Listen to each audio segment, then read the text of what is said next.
Alright, so the first thing we want to notice is that if we have a sequence of length n, then there are 2 to the power of n possible values we can get as subsequences, and that the actual value may be lower due to duplicates. Of course, we're including the empty subsequence. So, if we want a very short sequence, we want to make sure there are as few duplicates as possible. We might as well start a greedy algorithm.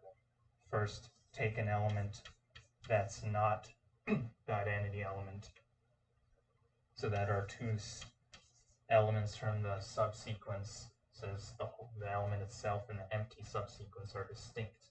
And we can do this since G is non-trivial.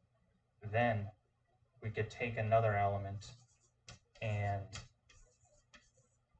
our new possible products are G, H, and H, and now we have 4, and so on if we take a third element. Now, at some point, it may be impossible to add an element such that all the products are distinct. And what happens in this case?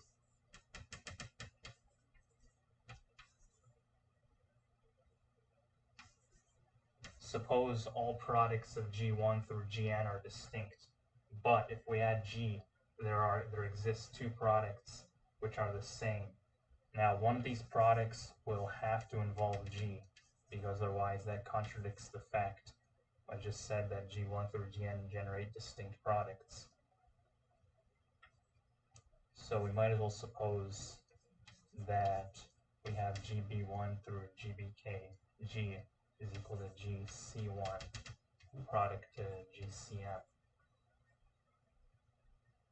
with B1 BK C1 is less than Cn.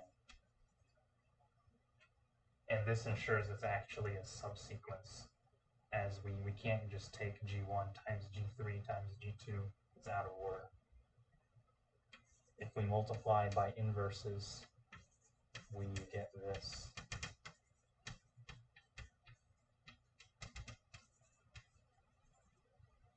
Now, since no G works, that means every element must be in this form.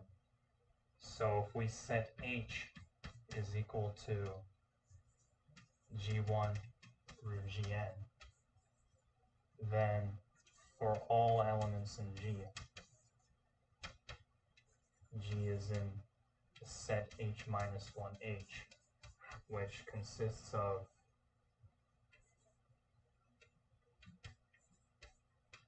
the inverse of an element in H.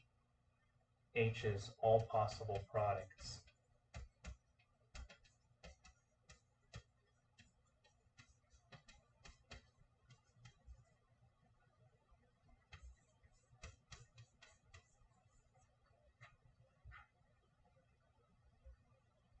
So supposing we've carried out this algorithm, what that tells us is H minus 1 times H generates all elements of G. So that's actually a subsequence of length 2n that works. Now we just need an estimate on n. Now notice, H does not, all possible products from H are distinct, and there are 2 to the power of n products. Since these are 2 to the power of n distinct elements of H, we have 2 to the power of n is less than the size of G, which means n is less than the logarithm base 2 of G. So our subsequence of length 2n is less than 2 log 2 base 2 of G, which is 2 over log 2 logarithm of G. We don't really know the logarithm of the base, so it's best to leave it like this. So that's our value of C, 2 over log 2, whatever the base of the logarithm